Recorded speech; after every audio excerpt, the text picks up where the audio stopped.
Hi, this is James French. This is Ted Dimon. Welcome to the Awareness Connection, a podcast where we talk about human body, human evolution, this awareness. We talk about all kinds of topics related to the mind and action. If you've listened to us before, please remember to like and subscribe and leave us a rating on your favorite platform. So today, we're going to be talking about the psychology of awareness. I find this to be a really fascinating topic, where we're discussing human awareness, how it seems to emerge, how it develops over the lifespan, the possibility of maybe higher forms of awareness that might not be normally recognized by present psychology or, contemporary psychology.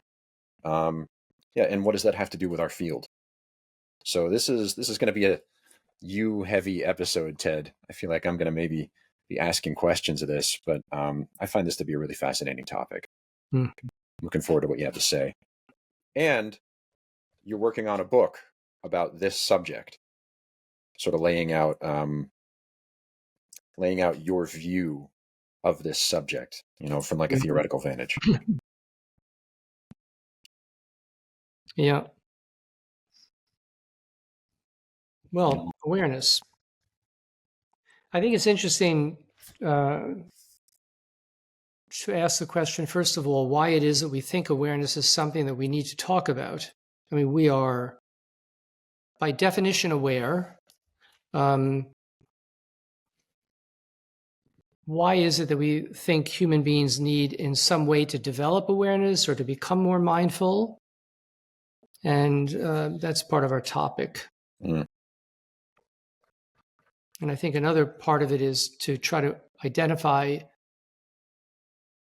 well, are there different kinds of awareness when we speak about awareness? Because I believe that there are. Okay.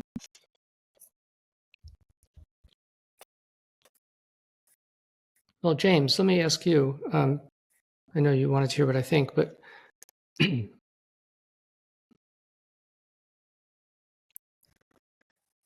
when you think of awareness, do you think of it as being something normal? Is there a normal form of awareness that we would, ascribe to human beings? Yeah. I would say this is awareness. It seems to always be awareness of something. I guess the objects that appear in my surroundings, and I include, colors and there's an awareness of time passing, and I guess that's another type of object, and there's an awareness of space. Of course, sounds and sensations of touch and things like this. Yeah, it's a good definition. Yeah, which is different than when sometimes we use the word in a colloquial sense. We mean being aware, as in I'm aware, that I'm aware that my taxes have gone up. That's being aware of. That's when we say that, we mean we're aware of some piece of information. We're aware of the news. We're aware of political events. And we're not really speaking of that. We're speaking about something more perceptual here, when you say. Yeah. And I would add to the perceptual part of it, because you could say that most or many animals are perceptually aware of their environment. Yeah. I would say that one quality that is distinct to humans is that and you kind of hinted at this when you said we're aware of time. Humans are aware perceptually, but they're also in a peculiar way aware of themselves. We have a self-awareness that makes us aware and aware that we're aware. I have several cats at home, and I don't believe cats, I don't know, but I don't believe cats have a sense of time the way humans do. Okay. I don't think they feel boredom in the same way. that humans do, where we have a sense of time opening up, and we could be annoyed not having something to do. We're conscious of that. Anyway, awareness in humans is very subtle and Hmm. complex. Yeah. Yeah, and it's it seems to be different in humans than in animals too, because what you often see, for example, with cats or like any animal outside that I encounter, um, it's really difficult to sneak up on an animal. You know, as soon as they, I don't know, like I mean, as soon as something rises to their level of perception, they're immediately involved with it. Whereas like a human, there can be an ambulance driving by and they could be totally oblivious. They could be looking at their phone or something like this, and it just doesn't seem to happen with an animal. Right. You know? Yeah. Yeah. And that goes to the question of different levels of awareness that we see in evolution. So an animal, you're right, is animals are typically quite instinctively aware. Mm. Yeah. So that you could say that they're more highly aware of humans. That's an inaccurate statement to say that, because they are in a way, but to say that somehow elevate that as if it's somehow preferred or is not really accurate. But they are at the instinctive level, they tend to be more aware of their environment than a lot of humans are. Hmm. And I love the comment by Gurdjieff, who's a kind of a spiritual teacher, who said that a cat is always awake. Yeah. The only time a cat is asleep is when you put food in front of them, and then they become obsessed about the food Yeah. and forget about everything else. But apart from that, they're quite alert. They seem to be alert at all times, Yeah. except when they're sleeping. Yeah. Yeah. Um, I mean, that's the right word for it too. It seems like their awareness has the quality of alertness. yeah, I mean, like acute alertness to what's going on outside of them. yeah, And it seems like, you know, when I, s- when I say that, like, as soon as something rises to their level of perception of what's going on outside, it isn't just that they're aware of it, but I also notice that they orient their body toward it mhm, somehow, whether it's just their heads or mhm, their tail goes up or yeah, whatever it is. They sort of orient themselves, and it's yeah, very, very quick. yeah, Whereas with a human, it's just sometimes just very slow. What's going on? It seems like there's a level of there's like another level of complication that gets between the outside yeah, environment and people. yeah, yeah. Yeah, so if an animal is instinctively aware, it kind of implies that they don't have a choice in the matter. They can become selectively aware. So when a cat sees movement and now becomes very focused on the movement, again, that's instinctive in a cat. They don't choose that. But they're instinctively drawn to that. Now their awareness becomes more selective. But human beings take selective attention to a much higher level. So Mm, humans are capable of selectively attending to the point where they become unaware of everything else, like the case you mentioned, where the siren, truck goes by with a siren, they don't even notice it. This is yeah, typical in New York City where I live, because in New York, I notice that there's so much noise all the time, and typically people are not aware of it because it's just sort of an ambient reality, um, and they're focused on their own thoughts. So, because humans are selectively attentive, we tend to speak about that as a form of being asleep because it shuts us out to being aware right, in a right. broader way. So, people who want to be more mindful say, well, I don't want to become totally wrapped up in what I'm doing. I want to be more mindfully aware. And that takes us to another level where humans can sort of regain the ability to be aware of what's going on around them, but they have to do it at a more conscious level, Mm, because it's no longer at the instinctive level of a cat. mm, So now you have three different levels where you have instinctive awareness, which humans have as well, because we could yeah, be drawn by something by instinct, yeah, but we don't speak about that as our normal attention. You have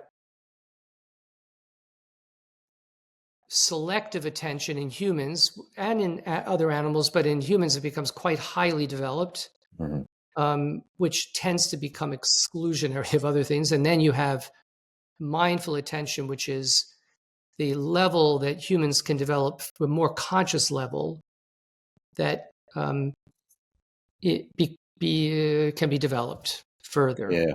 Yeah.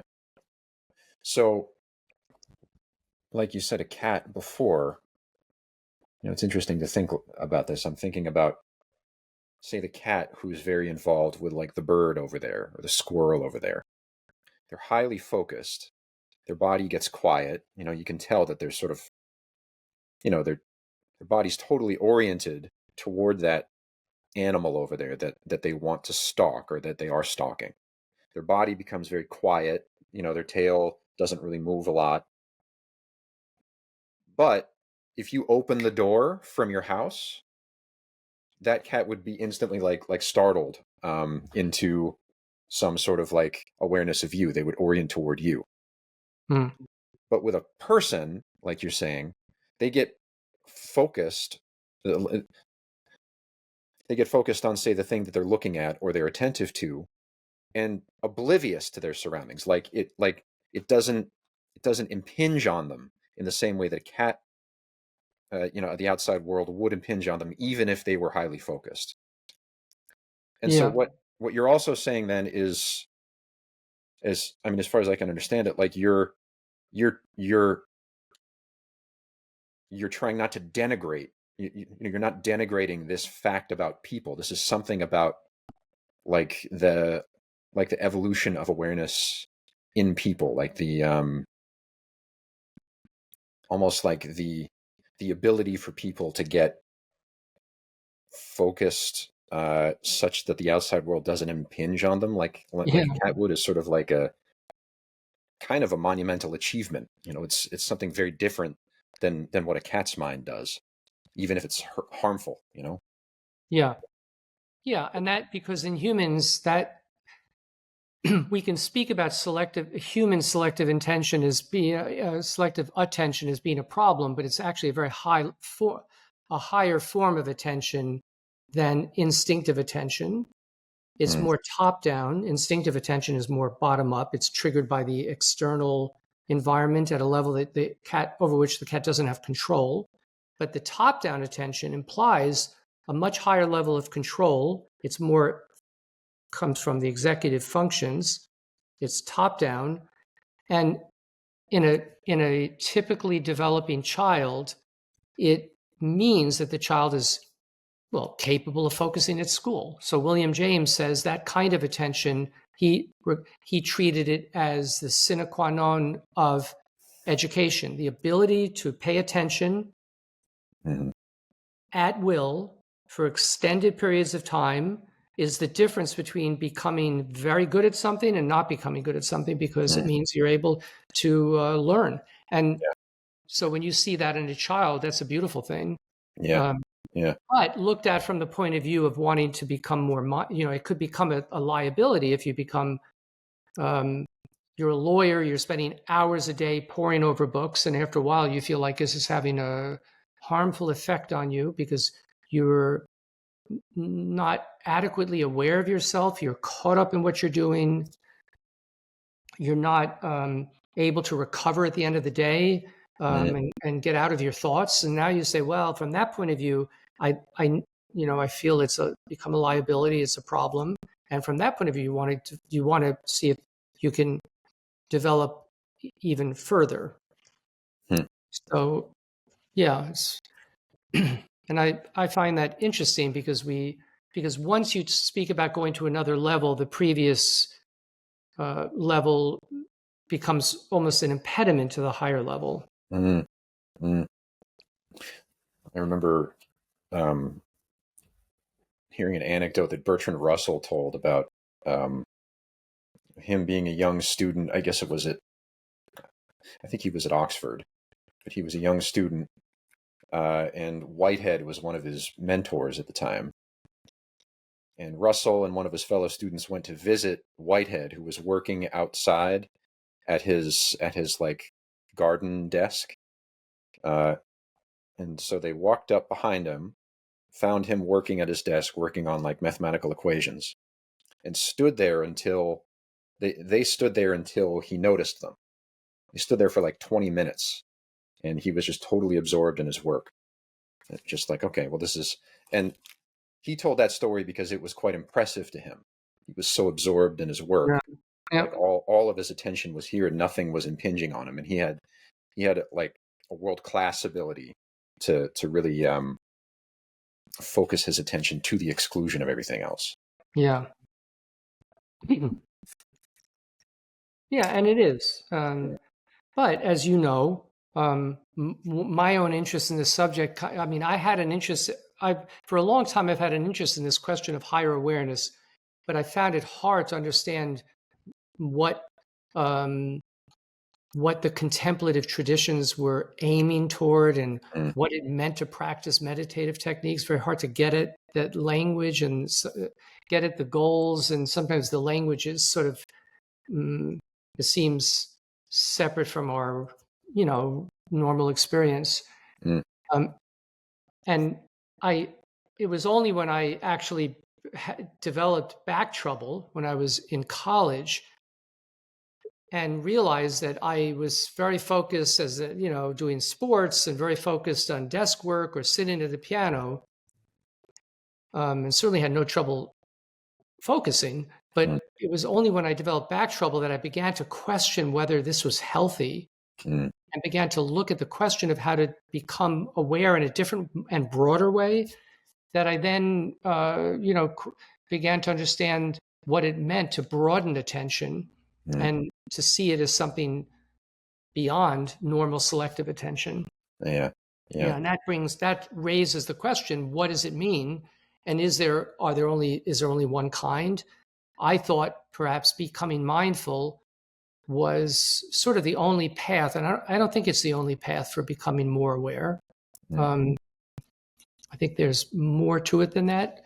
yeah. But anyway, it when you when people are having trouble, very often people will express they'll say, "Well, I'm able to focus at work, but my back is hurting, or I'm getting stressed out, and I don't know how to sort of broaden my approach so that I could take better care of myself, Mm, so that I could be more aware, so that I'm not wrapped up in what I'm doing." And then there's a different problem that comes into play.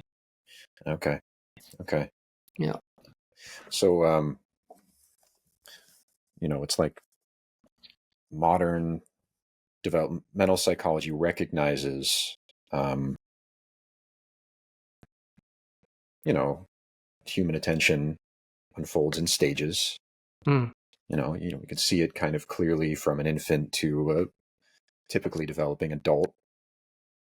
With the culmination, is what you're saying is like the ability to selectively attend in a way that's Mm. different from how an animal seems to selectively attend. It's like Mm. this characteristically human, what we would call an impressive way to selectively attend, which, and then you're saying, well, not only is this selective attention like it's impressive, but it can also lead to some problems, maybe some physical problems, maybe some mental problems, but like unlike modern contemporary psychology, at least from you know academic psychology, you're saying that there are actually higher stages beyond normal selective adult attention. You know, like that there's actual we actually possess the ability um, to achieve higher stages of attention, higher stages of awareness than this, and that it actually can unfold further, and that there may be several different ways of achieving this and sort of unlocking these. And one of these is to broaden your awareness. Yeah. Do I have that right? Well, it's certainly a first step. Yeah. All right. Yeah. So if being mindfully aware is kind of really the highest given level. I mean, I would say selective attention is not the highest. I would say conscious selective attention, or Mm, paying attention to something in the moment where you're really giving it your full attention, call that mindful attention. Hmm. If that's sort of the highest given level of awareness, but that could be developed further simply by learning to pay mindful attention to something in a way that expands your attention to the thing you're looking at Hmm. or paying attention to expands your attention to include yourself, and then seeing if you could sustain the awareness of the thing you're looking at and yourself together. And now you're becoming mindfully aware, but in a way that you can extend over a longer period. And I would say that that becomes not just a practice, but becomes a new stage Mm. of focused attention. And that's Yeah. one way to look at it. All right. So that's an extremely rich statement right there. Um, I feel like for listeners, I want to get even clearer Yeah. that you're describing a developmental model of awareness, how it unfolds over the lifetime, and that what we normally see in a typically developing adult, this selective attention, that's sort of given to us by our biology, just like our eyes are given to us usually, and our basic body plan is given to us. Our brains are more or less given to us. The ability to selectively attend it sort of unfolds over time, but it's Mm. given. And then there's another given, which is kind of a uniquely human ability, even a more uniquely human ability, I guess you could say. Um, this is the ability not just to selectively attend, but to like mindfully attend. And this is, I've heard you call this like a fringe ability. Like it's kind of given, but in a way that's not fully developed. Yeah. So this would be a further unfoldment of human awareness. And you're saying this actually has to be practiced. This actually has to be cultivated for it to actually unfold to become something like a stage. Yeah. Is Yeah. that okay? We're able to pay attention consciously. That's conscious attention or mindful attention. And we can all do that. I mean, a typical developing person, we're able to do that. Um, by the time we have our executive functions are fairly developed. Hmm. When we meditate, we're utilizing that function where we mindfully pay attention, but we tend to think of that as just being that gives us benefits, but that's as far as it goes. We could practice that and we get better at it, but the benefits we get from it or is the extent of it. That's not the extent of it. Being able to mindfully attend to the point where you don't lose attention is actually a new stage. Hmm. That's well known in contemplative traditions. That's called one-pointed attention, Okay. where you're able to pay attention to the point you've worked at it and developed it to the point that you no longer become distracted. That's one-pointed attention, and that's a new stage. I would say that we don't certainly in Western psychology that's not recognized even as a Yeah. stage. Yeah.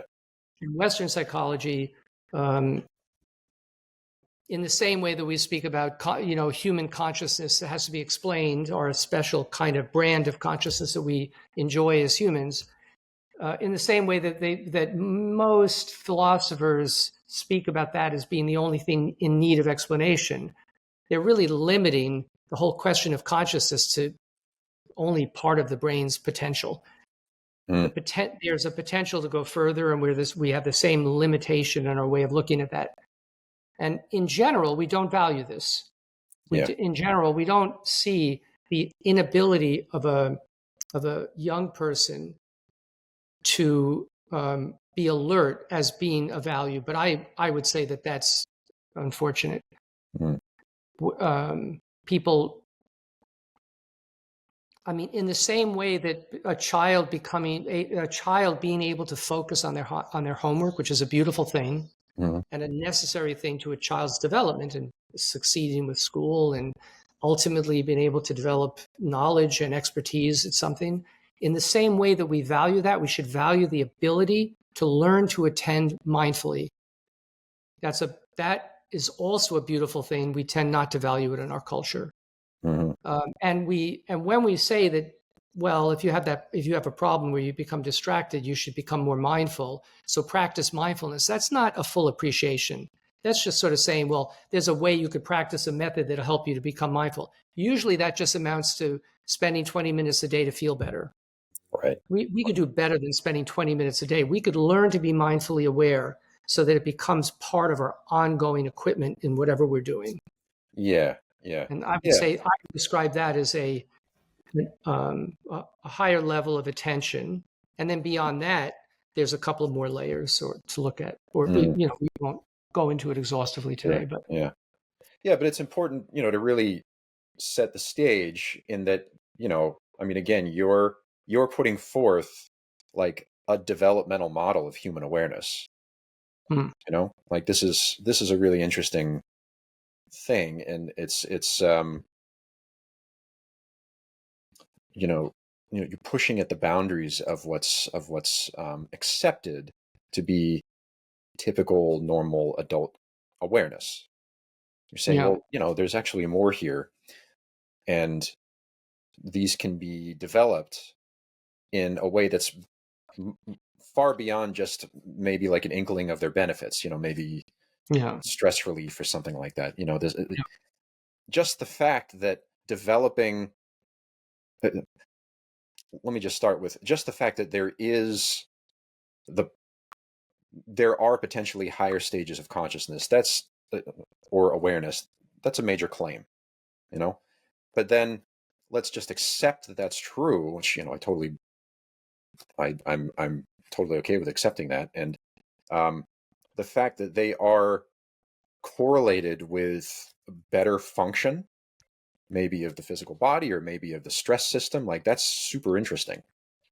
you yeah, know yeah. It really is. you know and the fact that they could be developed in such a way, like beyond just a little bit of health benefits, but to be an actual, to be considered an actual legitimate stage of awareness. Hmm, Like the ability to selectively attend could be seen as a stage. Like if you've got the full ability to mindfully attend without losing, um, without really the possibility of being distracted, like that's an amazing achievement. That's an amazing yeah, accomplishment. yeah. Absolutely. And it's yeah, and it's not in the same way that we treat. Well, we don't just in the same way that a child's ability to selectively attend when they get to the point that they can do that, which is pretty well worked. I mean, pretty we have a pretty natural sense of when that happens in a child's development. We don't expect a 4-year-old to do that. We expect kids at 5 or 6 to be able to work in a little bit more specific and focused way. Mm, So we have a sense in child development of when kids are ready for these levels of focus. But in the same way that we regard that as being a legitimate part of their development, we should regard the ability to pay attention in a more mindful way as a legitimate part of adult development. But we don't. yeah. We just say, well, it's kind of an inner practice. Well, I do my mindfulness practice as if it's sort of just a personal um, predilection or something. And it's Yeah. more than that. It's actually a legitimate stage of development. Hi, all. Just wanted to let you know that we have finished our sensory motor awareness course, which we offered as an online course through the Dimon Institute. And we'll be doing the second part of that course in a few weeks, starting on May 12th. But in the meantime, I'll be giving 2 free talks on May 5th and May 7th at our noon time Eastern Standard Time on the subject of awareness. And it'll give you some sense of what the second follow-up course will be on. And it will also follow up on the discussion here on awareness. Again, the talks will be at noon Eastern Time, May 5th, May 7th. Just to enroll, go to the Dimon Institute website and you'll see the online courses and the free talks. Hope to see you there. But it was a thought that I wanted to express because I've I'm really glad you said this about, we should be valuing higher stages of awareness the same way, to the same extent that we value, say, when a child comes of age with their ability to selectively attend. And I guess I'd never really thought about this before until you said this just now, because you said earlier, when a child really is beginning to acquire, and when they actually acquire the ability to selectively attend, this is how they're able to gain expertise. This is how they're able to read books Mm, and imbue themselves with culture. You know, mm, this is how they're able to learn how to ride a bicycle and get around town. mm, This is like how they're able to do things that like help them survive, help people around them, really acquire the ability to become mature and yeah, become educated. And that's amazing. Like that's a stage of awareness that allows them to become what we would say is like a mature adult. And then, yeah, I mean, if we're valuing, if we're saying that, like, for example, the ability to be mindfully aware is a full, or can be a full-fledged higher stage of awareness, then that means that that would allow us to acquire um, abilities on a par with education and expertise. You know, it's like yeah, it would be just as important. Like, what other unfoldment of our humanity does it allow us um, to achieve? You know, what other unfoldment can yeah, occur through that? I think that's an amazing thought. yeah. Why? I've never had Yeah, that thought before until you said that. yeah. And why haven't we taken it on ourselves to articulate what that is? Why Hmm. do we not value it? When I see people, again, I live in New York and I'm on the subway fairly often. Typically when I'm on a subway car, typically almost every person on that subway car is lost in thought. Mm. Very often people are lost in thought in a way you can see that they're sort of in pain and they're dwelling on um, something painful, or they're worried. And, like many adults, by the time you're, a full adult, you're pretty much struggling. I mean, most people are engaged in the struggle of trying to get through the day and deal with their issues and problems. And when you see people in that kind of a state and have and realize that they've never learned that they don't have to be lost in thought all the time, that they can actually pay attention, Hmm. think, why is that not? Why do we not value that? Why have we not Yeah, articulated what it means for someone to be aware, so they don't yeah, have to just unconsciously worry all the time? yeah, Yet we haven't articulated that. So yeah, yeah. And it's, the way that you said before too. It's like, we've somehow, not only are we either ignoring it and thus devaluing, say, mindful awareness as a stage, but even if we say that, we can practice it for 20 minutes a day and that's it, that's still a devaluation. yeah, That's maybe even an even worse devaluation. It's like it's a straw man of an actual stage of awareness. yeah, Because to yes, selectively attend, this is how we like acquire expertise, and that's a years long challenge to even acquire expertise, even if you can selectively attend. And it requires all kinds of support from around you and all that. So therefore, like, if we're really going to value mindful attention, like it's really just, it's a lot more than like a mental hygiene thing, you yeah, know? absolutely, Like yeah. for Which instance, oh, sorry, go ahead. no, go ahead, James. Continue. Well, I was just going to say, doing the work that we do, that I train to do with you, um, my ability to mindfully attend was like long acquired, and I'm still acquiring it, but it allowed me to restore my muscle system. You know, I think that's what allows, uh, you know, that's the sort of thing that's possible, to restore the function of, like the lengthening muscle system. Like Well, that's an that's amazing thing, one, yeah, that's one application. I mean, I just want to be One. clear that, Mm. so you just, if you I mean, you could be learning to be aware, not be looking at muscles or your body. Right, right. Right. Yeah. Just Yeah, that's, yeah, right. It's one application, but this is a thing that I find to be extraordinarily valuable. I mean, right. priceless value, Right. So there's yeah, and that's just a good opportunity just to mention that part of it, which is in learning in learning what it means to become mindfully aware, to work at a conscious level so that you can become more constantly aware. Um, I also realized that awareness doesn't always take the form of, let's say, practicing higher forms of meditation. We tend to think, well, mindful awareness is a form of meditation. Often it's linked to sort of going beyond the self, the limitations of the self, and recognizing that the self is really a kind of a construct and there's some larger reality that you become part of. I I'm not crazy about that kind of talk because although it's kind of true, it's it's um it's too it's jumping the gun and it's not really very clear about what you're actually trying to achieve.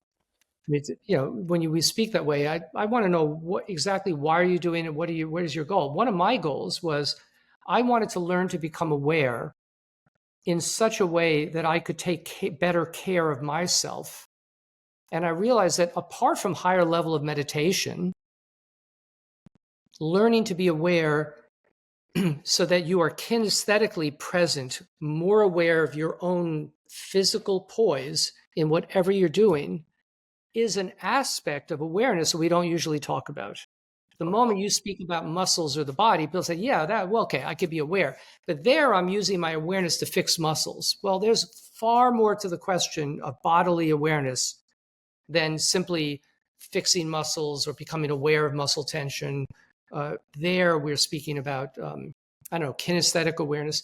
There's more to it than that because learning to become aware of your own sense of physical poise as part of how you do things is another emergent aspect of awareness that we're capable of developing in the same way that we can become mindfully aware as a constant in whatever we're doing. hmm And I think a full model has to include both because we tend to, in the same way that we think of awareness as sort of a mental thing, we think the physical awareness is only a physical thing, and it's not. The two things actually are, I think, part of a progression in our evolution to a more conscious stage. hmm I just Yeah, want to mention that because I just think it's an important part of the whole picture here. yeah, yeah, yeah. Like Well, even being even being kinesthetically aware, we could say, well, I'm just using my awareness to be aware of some part of my shoulder, but there's to be aware of your shoulder and for that to be part of your awareness, let's say while you're looking around, yeah, that's already something more like mindful attention. Now we're mindfully aware of something kinesthetic. And that's not just simply turning your attention to a tight shoulder. That's a form of emergent awareness that we don't usually develop and need to. mhm. Well, so can you help me distinguish, like, what are the new properties of a higher stage of awareness beyond selective attention? Does it have to do with like Mm, multiple things at once? Does it have to do with discerning distraction? You know, uh, mm. like, does it have to do with like noticing distraction? I mean, it seems like it would be a more complex phenomenon than simply selective attention. It might use more, there might be a short-term memory component. Yeah, I think that that's something that we've talked about too. Like, yeah. Well, yeah, that's a tough question because I talk about it in the book. I try to break it down more thoroughly in the book. But yeah, I think so. I think when we're speaking about it, mindful attention, we're speaking about short-term memory, we're speaking about working memory because that's part of executive function. mm, We're speaking about a top-down form of control. and intentionality that have to be developed, All and right. usually are quite undeveloped in people. Yeah. Yeah. Most people don't even know that they have that even it exists as a potential. Uh, And when it, as you say, when we do recognize that it exists, we usually belittle it in some way, or we put it in a box as if it's sort of a little, kind of a strange practice that we do. mm, yeah. We also tend to think of mindful awareness very often in the contemplative traditions. Once you're looking at our normal state of awareness, which, as we've said, is highly developed, but when you look at higher levels, look at our normal state of awareness from the point of view of a higher level, all of a sudden our normal stage of awareness looks quite limited. Mm, So then from the higher point of view, we tend to use moralistic language to belittle the state we're in. And I'm not crazy about that yeah. Like because, sleeping, distraction, yeah, all that. you're lost in thought, you have impure thoughts, and Yeah. and all of a sudden, I mean, and Christianity goes the furthest with this, I think, because the whole well, man or humans are fallen, so Yeah. the whole question of how we're looked at as if we're inherently defective and inherently uh, you know bad. And if that's true, my question is, how is it possible that we're capable of such higher things if we're so defective to begin with? I see it the other way around. Mm, I think it's I think our normal state of awareness is so remarkable that we're able to go beyond it mm, because of our normal state. yeah. Yeah. I mean, and that's why I tend to focus not on spirituality as sort of a higher plane, but on the human being, because I think we haven't fully understood the human being. All right. All The right. human being is what needs to be understood here, not some higher realm. Yeah. So, the higher stages are in some way built out of the previous, Yeah. and maybe with a couple of, I don't know, extra ingredients or strengthening of this or that. Like, you just said, mindful awareness, for example, would be made out of decision making, strategy, execution of that decision, um, short-term memory and working memory to see whether you're actually executing it, sort of like a quality control, um, Strength of character, strength of character. Yeah. passion, Passion. um, Yeah. Yeah. of values, the ability to choose something that you value and to pursue that with a certain passion. So when people say I'm going beyond myself, you're getting out of yourself too quickly. There are too many wonderful things about the self that need to be embraced before you want to rise above yourself. uh, And and the very qualities that make it possible to rise above the limited conception of the self, the very qualities that make it possible to rise above are in there or in the self. mm, So, yeah. yeah, there's a lot to celebrate about what we are that Yeah. needs to be embraced and Yeah. understood. Yeah. That's really cool, Ted. This is a good episode. I love this topic. I love talking to you about this topic. Yeah. I almost feel like there's more if we want, we could do a follow-up on this to Yeah. maybe to break down some of these stages, and we could actually look at a few of them in more detail because Yeah. there's And more to say. I'd Yeah. love for you to talk about them on a practical level too. Like, I know in your Yeah. book you talk about conscious intention, and I know Yeah. that this is a very important part of mindful awareness. This is a thing that we can do just normally. We can decide to do something and then do it, of course, but we can really build on that, Hmm. take it somewhere else. And I think it's kind of an elusive concept too.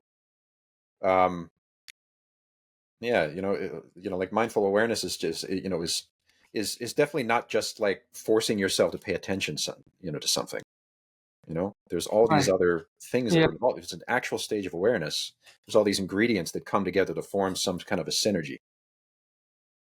Yeah. I'm jotting this down, James, because maybe we should do this in our next one 2 weeks from now. Yeah, yeah, Yeah. yeah, maybe. Okay. Especially because it's going to be, we have the free series of talks about kind of more or less this topic. Yeah. Definitely on a practical level on the 5th and 7th of May, Yeah. 2025, in case people are watching in the future. But yeah. Yeah. All right. Well, good. We have a follow-up topic. Mhm. Yeah. Mhm. Well, thank you everyone for joining. Yeah, Ted, thank you. It was great. Real pleasure. Thanks. I'm James French. This is Ted Diamond, of course. Look us up on the diamondinstitute.org. And don't forget to like and subscribe. And find us on your favorite platform. Thank you. Thank you all.